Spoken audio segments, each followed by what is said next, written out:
जब मनुष्य में अहंकार तो वो सत्य केवल आकार से पहचानता है। तो आकार देखो दुर्योधन,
मैंने शांति दी दुर्योधन और तुमने स्वीकार नहीं की। मैंने मैत्री दी परंतु अपने अहंकार के आगे तुम्हें मैत्री का मूल्य समझ नहीं आया।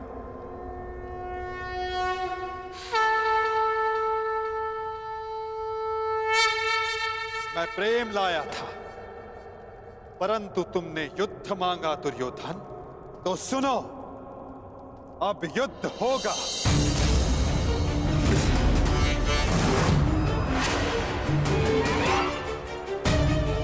मैं जीवन का संदेश लाया था, तुमने मृत्यु का विकल्प चुना। तो मैं मृत्यु दूंगा।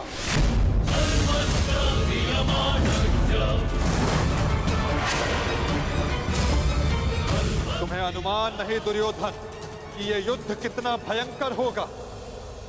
महासंहार होगा, पापियों के प्रत्येक भागीदार का अंत होगा ये महाभारत।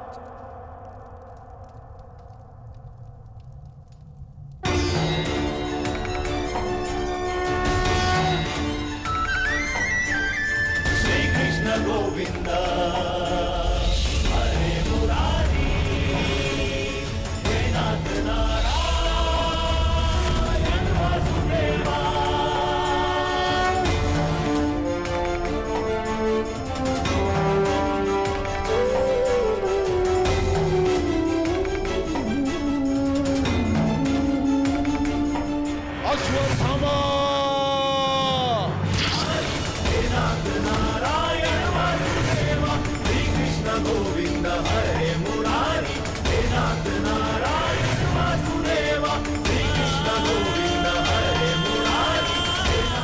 संधान करो पार्थ, मुक्त करो राधे को।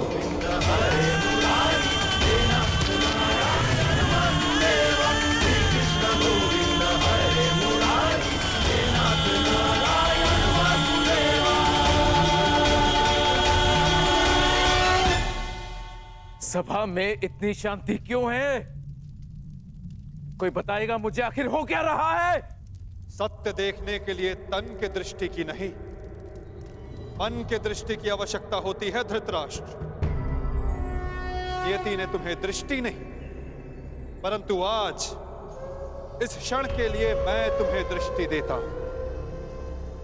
कदाचित तन की दृष्टि से देखकर तुम मन की दृष्टि का सत्य समझ पाओ धृतराष्ट्र।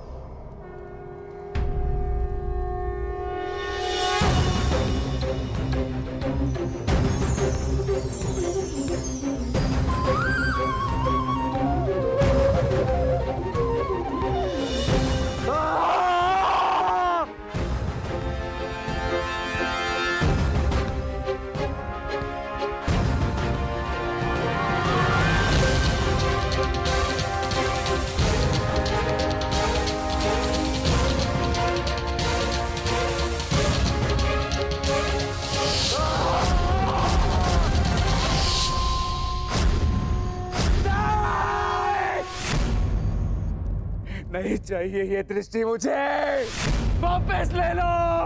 ये क्या अनर्थ दिखा दिया मुझे। वासुदेव ले लो, वापस ले लो।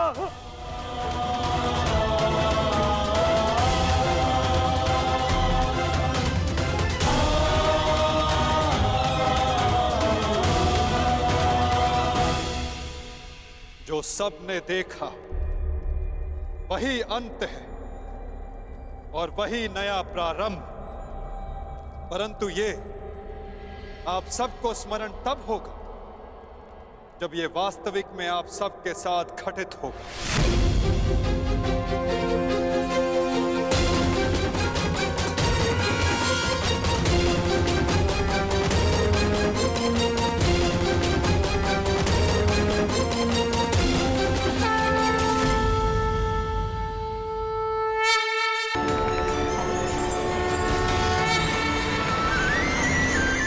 श्री कृष्ण गोविंद हरे मुरारी हे नाथ नारायण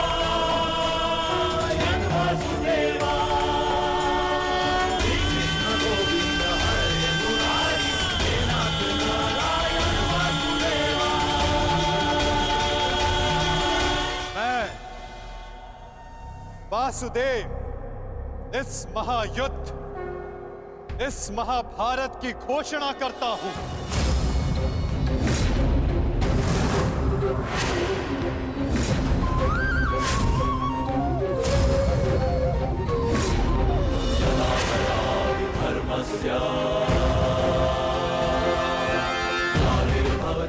स्मरण रखना दुर्योधन, तुम्हारे इस अभिमान के साथ साथ तुम भी इस धरा पर ऐसे गिरोगे कि कभी उठ नहीं पाओगे। इस महाहिंसा, इस महाविनाश के उत्तरदायित्व का बोझ तुम अपने साथ दूसरे लोक लेकर जाओगे दुर्योधन।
केशव,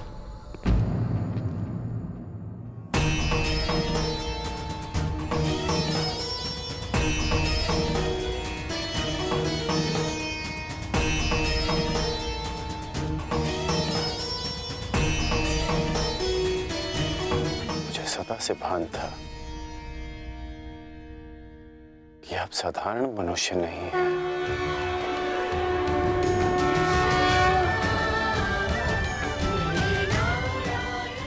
परंतु आज जो मैंने देखा उसके पश्चात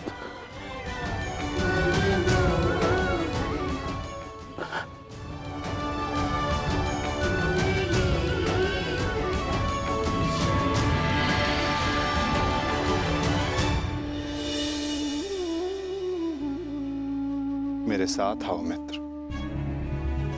ये स्थान अब वार्ता करने के लिए उचित नहीं रहा। यहां शब्दों का कोई मोल नहीं। यहां शब्द केवल सुने जाते, समझे नहीं जाते। आओ मेरे साथ।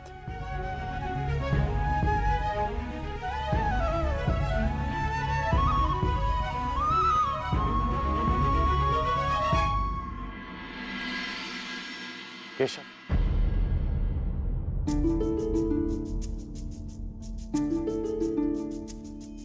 शांति न्याय एक बार आप मेरे सारथी बने थे, आज ये गौरव मुझे दीजिए केशव। बुद्धि कर्म तुम्हें सारथी के रूप में पाकर गौरवान्वित तो मैं हो जाऊंगा मित्र। कृष्णा कहो या कर्ण कहो, है दोनों एक समान। ठीक है। कृष्णा कहो या कर्ण कहो, है दोनों एक समान।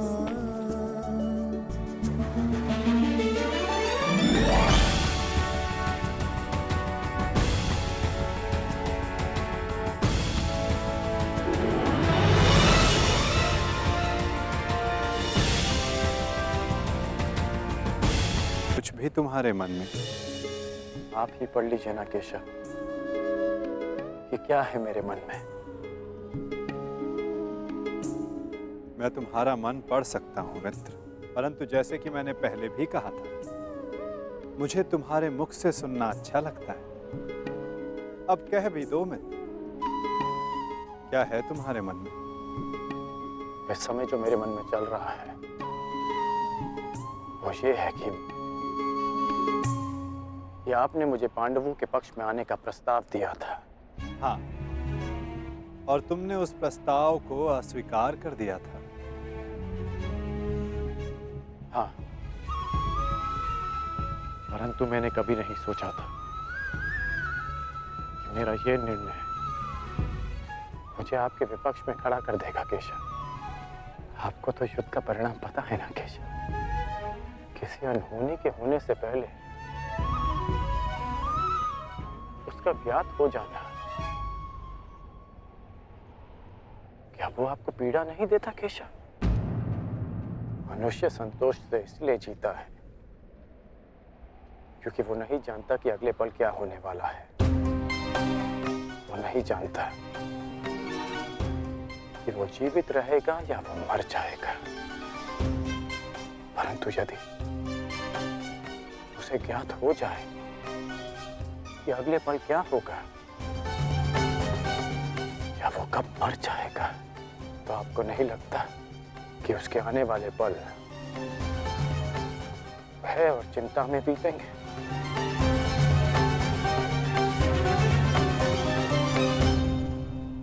ये सोच पर निर्भर करता है अंगराज। यदि मनुष्य को अपना अंत ज्ञात हो तो हर वो क्षण जिसे हम व्यर्थ करते हैं, उन क्षणों को जिया भी जा सकता है। इस नदी को देख रहे हो? इस बहती नदी को पता है कि अंततः इसे सागर में जाकर मिल जाना। अधिक ज्ञान पीड़ादायी नहीं होता मित्र।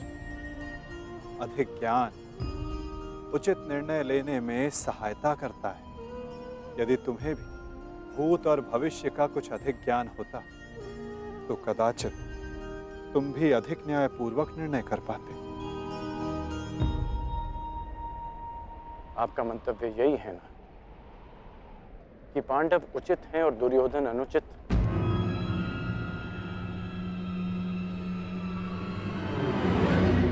क्षमा कीजिएगा, परंतु मैं आपकी इस बात से सहमत नहीं हूं।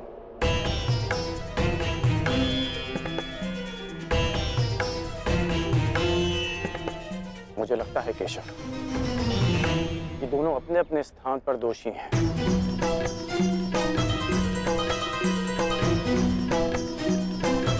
और इसी कारण से दोनों अपनी अपनी दृष्टि में निर्दोष और सही हैं।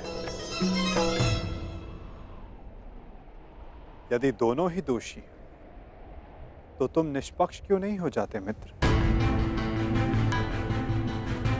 क्योंकि मुझे लगता है कि दुर्योधन युधिष्ठिर से कहीं अधिक सक्षम शासक सिद्ध होगा।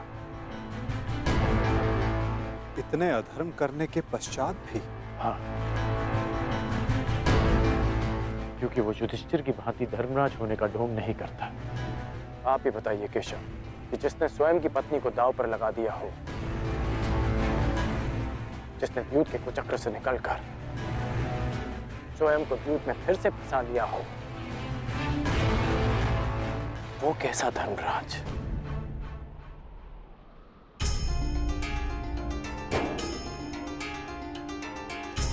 युधिष्ठिर की असमर्थता के कारण। राजकुमार युधिष्ठिर, मेरे शौंड की रक्षा कर लीजिए। मेरा अनुज मृत्यु की भेंट चढ़ गया।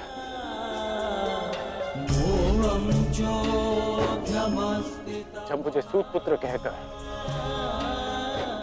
रंगभूमि की स्पर्धा में भाग लेने के लिए अयोग्य घोषित कर दिया गया था, राजकुमार के साथ द्वंद्व की अनुमति एक सूतपुत्र को नहीं दी जा सकती।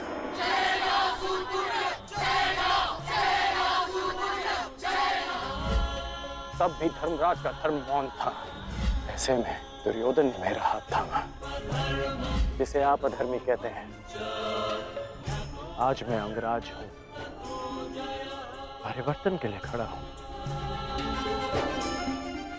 वो केवल दुर्योधन के कारण। केशव, मैंने कहा था ना, यदि तुम्हें तनिक अधिक ज्ञान होता तो तुम उचित निर्णय ले पाते मित्र।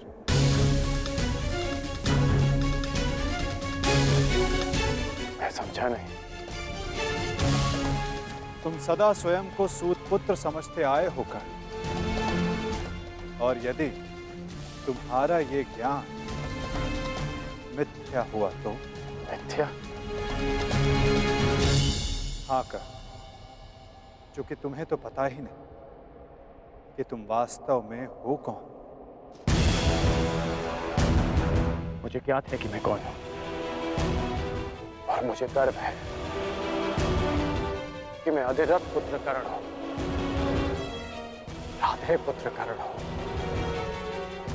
सूत पुत्र कर्ण हूं।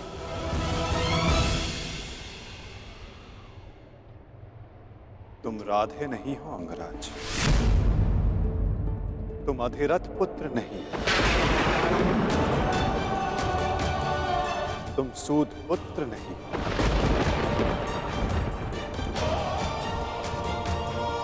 तुमने कभी ये नहीं सोचा कर्ण कि एक सूत पुत्र के शरीर पर दिव्य स्वर्ण से मड़ित कवच और कुंडल क्यों है?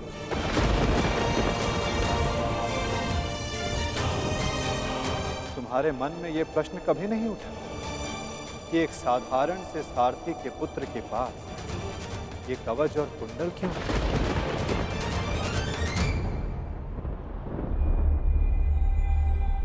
क्या तुम ये सोचकर कभी व्याकुल नहीं होते कर्ण कि तुम शेष से इतने भिन्न क्यों हो? तुम सूर्य पुत्र कर्ण, सूर्य पुत्र कर्ण, सूर्य पुत्र कर्ण, सूर्य पुत्र कर्ण।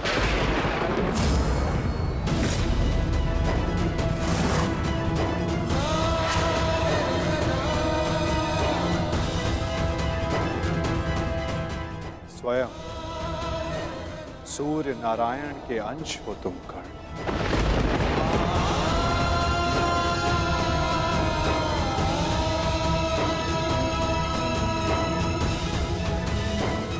यह सत्य है, मेरे पिता अधिरथ हैं, और मेरी माता राधा। सत्य से भागो मत कर्ण, और सत्य यही है कि अधिरथ तुम्हारे पालक पिता हैं। तुम उन्हें गंगा किनारे मिले थे, कभी सोचा नहीं कि क्यों सूर्य का तेज तुम्हारे मुखमंडल पर रहता है? कभी अनुभव नहीं किया मित्र कि क्यों सूर्य का ताप तुम्हारे शरीर पर स्निग्धता का अनुभव कराता है? तब भी समझ नहीं आया तुम्हें जब दिग्विजय करते समय पांचाल युद्ध में क्यों शत्रु पक्ष पर सूर्य देव का ताप बरस रहा था? क्योंकि तुम अधिरथ पुत्र नहीं, तुम सूर्य देव का आशीर्वाद हो कर्ण।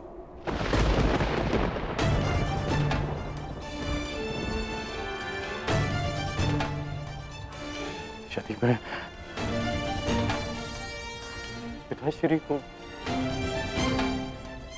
गंगा किनारे मिला था तो मेरी माता को कर्ण, अपनी माता से बहुत पहले से भेंट करते आ रहे हो तुम कर्ण, क्योंकि रक्त सदा रक्त का सम्मान करता है। कभी सोचा है कि वो कौन है? जिनके समक्ष आते ही तुम्हारी दृष्टि उनके पांव की ओर चली जाती है? वो कौन है जिनसे हर युद्ध से पूर्व उनका आशीष लेने का तुम्हारा मन करता है? कौन है कर्ण जो सदा तुम्हें अपने पुत्रों के समान प्रेम करती है? वो कौन है जिनकी आंखें तुम्हें देखते ही भर आती हैं? अर्जुन से द्वंद्व होने के पश्चात भी तुमने कभी पांडवों का अहित नहीं चाहा, कभी उनकी रक्षा की, कभी उन्हें चेतावनी दी। क्यों कर्ण? इसलिए नहीं कि तुम न्याय चाहते, अपितु इसलिए कि तुम्हारी धमनियों में बहता हुआ रक्त तुम्हें पुकार रहा था। हाँ कर्ण, तुम राधे नहीं कुंती पुत्र हो, पांडवों के ज्येष्ठ हो। हाँ कर्ण, बुआ कुंती ही तुम्हारी माता है और तुम उनके ज्येष्ठ पुत्र।